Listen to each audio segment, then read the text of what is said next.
ही गोष्ट खरी आहे की साकेनाका पोलीस स्टेशन आणि MIDC अंधेरीला या प्रफुल्ल लोढावर गुन्हे दाखल झालेले आहेत. त्याच्यामध्ये पोक्सोचा गुन्हा आहे, अल्पवयीन मुलीवर बलात्काराला चित्रण केलं वगैरेचा एक गुन्हा आहे, आणि दुसरा जो आहे तो हनी ट्रॅपच्या संदर्भामधला गुन्हा आहे.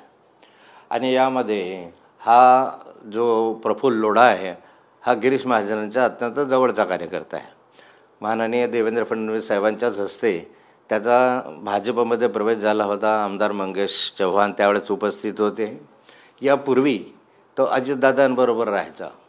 अजितदादांबरोबर त्याचे अनेक फोटो आहे. छगन भुजबळ साहेब, अजितदादा वगैरे अनेकांचा स्वाभाविक कार्यकर्ता म्हणून त्यांचे फोटो असतील तसे फोटो आहेत. आणि हा राजकीय नेत्यांच्या जवळ जाण्याचा प्रयत्न करत होता. पूर्वी याच्यावर गिरीश महाजनांच्या अजिबात जमत नव्हतं.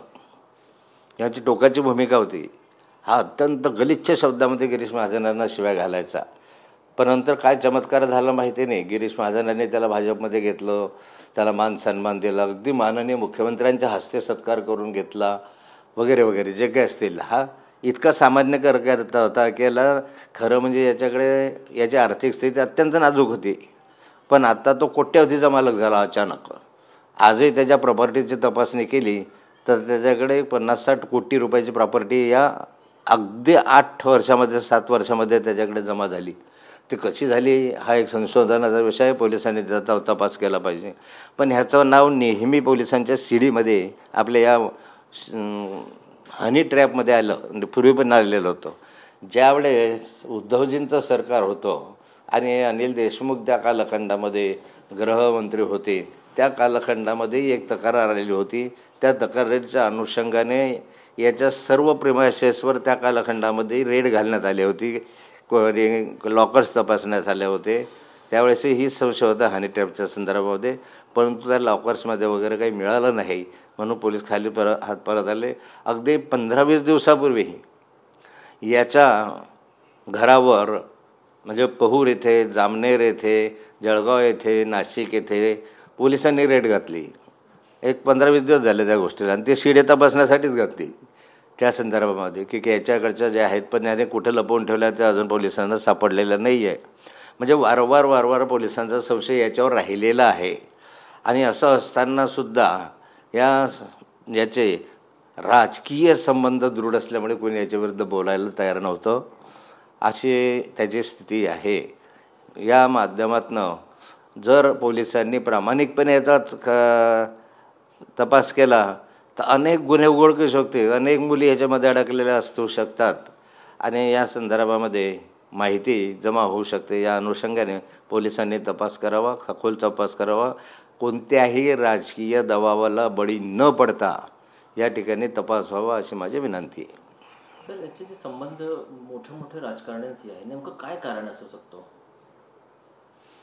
आता काही कार्यकर्ता, एखादा भाजपमध्ये कार्यकर्ता आला, एखादा राष्ट्रवादीत कार्यकर्ता आला, आता कार्यकर्ता म्हणून त्याचे संबंध वाढवण्याचा तो प्रयत्न करतो. तसा स्वरूपाचे संबंध फोटोमध्ये येत राहतात. आता माझ्याबरोबर असलं कोणी, आणखी फोटोमध्ये कोणी आलं म्हणजे तो माझाच आहे असं नाही आहे. आता हा प्रफुल्ल लोढाला मी पण ओळखतो, जळगावचा असल्यामुळे स्वाभाविकता बहुतेक कार्यकर्त्यांना मी ओळखतो. असं म्हटलं जातं की या प्रकरणाची म्हणजे प्रफुल्ल लोढाचे निगडीत जे प्रकरण आहे त्याची जर सखोल चौकशी केली तर मोठे लोक बेनकाब होतील, म्हणजे बुरका फाडलं जाईल त्यांच्या. असं निश्चित येतील. कारण या प्रफुल्ल लोढानेच मला काही वर्षापूर्वी एक शिडीमधले फोटो आणून दिले होते. ते माझ्या मोबाईलमधनं डिलीट झाले. तेव्हापासून मला माहिती आहे की याच्याकडे, त्यावेळेस तो मला सांगायचा माझ्याकडे सगळंच आहे, याचा आहे, त्याचा आहे, त्याचा वगैरे. ते काही नावं घ्यायचा, विश्वास न बसण्यासारखे काही नाव घ्यायचं. आणि त्यावेळेस हा काही इतका विश्वासू नव्हता, त्यामुळे त्याच्यावर फारसं लक्ष दिलं जात नव्हतं. परंतु नंतरच्या कालखंडात पोलिसांनी वारंवार ज्यावेळेस धाडी घातल्या, वारंवार ज्या ठिकाणी याला तपासायला सुरुवात केली आणि हा अगदी मग मंत्र्यांच्या बरोबर दिसायला लागल्यानंतर मग पोलीस यंत्रणा थोडी संत झाली. यामध्ये अगदी कायम हा भारतीय जनता पार्टीचा कार्यकर्ता म्हणून अलीकडे वावरला. अत्यंत विश्वासू कार्यकर्ता म्हणून या ठिकाणी गिरीश महाजनांचा तो होता, आता आहे. सर, लैंगिक जे आरोप त्याच्यावरती आहेत, हनी ट्रॅप वगैरे सोडलं तर बेहिसाबी मालमत्ता पण त्याच्याकडे आहे, प्रॉपर्टीज.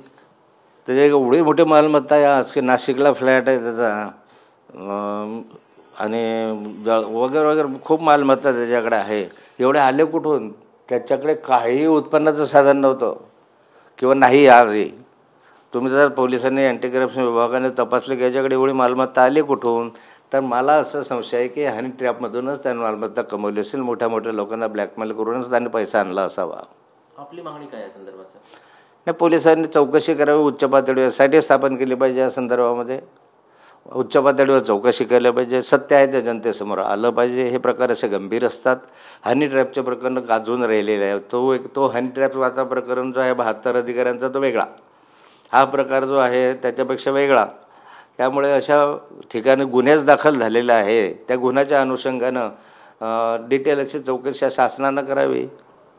राज्याचे कृषी मंत्री माणिकराव कोकाटे साहेब विधान भवनात रमी खेळताना मोबाईलवरती आढळले आहे. त्यांचा एक व्हिडिओ सोशल मीडियावरती व्हायरल झालेला आहे. त्या संदर्भात आरोप प्रत्यारोप होत आहे. आपण कसं पाहता ह्याला आणि काय भाष्य कराल त्यावर?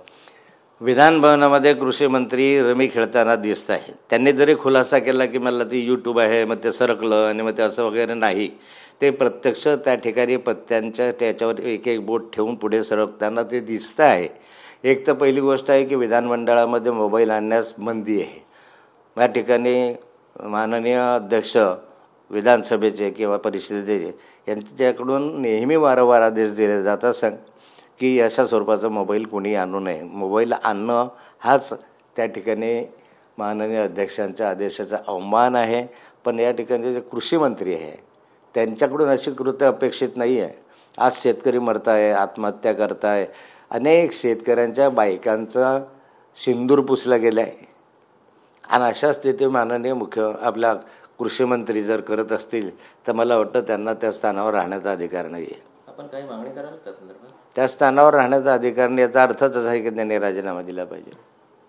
सर, एक छोटासा दुसरा प्रश्न आहे की माझी बदनामी करून आता बीडच्या मातीची बदनामी का केली धनंजय मुंडेंनी? जवळपास 200 दिवसानंतर आपण बोलत असताना त्यांनी विरोधकांवर टीका केलेली आहे धनंजय मुंडे. धनंजय मुंडेंचं म्हणणं स्वाभाविक आहे की एखाद्या व्यक्तीची दुश्मनी असू शकते, परंतु संपूर्ण जिल्ह्याची दुश्मनी तर असू शकत नाही. बीड जिल्ह्याची बदनामी एखाद्या घटनेमुळे होते आणि एखाद्या घटनेमुळे कुठेही काय. आता असं अलीकडे महाराष्ट्रभरात म्हटलं जाते की आता हा आमचा जिल्हा बीड जिल्हा झालेला आहे. म्हणजे ही जी बदनामी आहे ती योग्य नाही आहे. व्यक्तिगत तुमचे आरोप प्रत्यारोप चालत राहतील, त्याच्या संदर्भामध्ये घटना होत राहतील, परंतु त्या दृष्टीनं त्या जिल्ह्याची बदनामी व्हावी हे अपेक्षित नाही आहे.